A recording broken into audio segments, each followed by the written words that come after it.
Do you know who was the first professor of the discipline of international relations? The first chair of international relations was created at the University of Wales, and this chair was known as Woodrow Wilson Chair. And the first person to hold this chair was Alfred Zimmern. Alfred Zimmern stands as a pivotal figure in the history of the discipline. As the first person to hold the Woodrow Wilson Chair, he was a committed idealist who was deeply influenced by the optimistic spirit that was followed after the First World War. Like Woodrow Wilson, he was also the champion of the New World Order. He envisaged a world order based on cooperation, welfareism, and the rule of law, the three defining features of the liberal world order.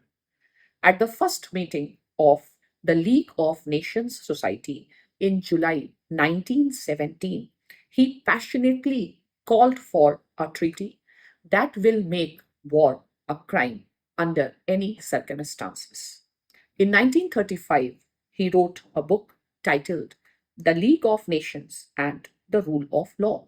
And with the publication of this book, he became one of the most recognized personality in the academic study of international relations, which later came to be called as the idealist school of international relations.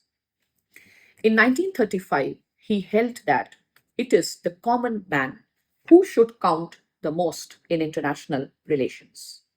Unfortunately, the failure of the experiment of the League of Nations resulted into the decline of his ideas. The idealist perspective which he championed was increasingly overshadowed by the realist school, which stressed power politics as the reflective of the realities of the time.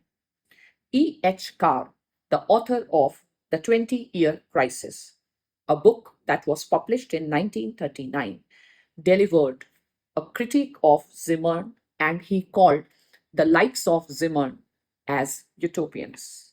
Despite his ideas being marginalized in later years, Zimmer's contribution lays down the foundation of the study of international relations. He provided a vision for international cooperation that still resonates in any discussion of the global governance.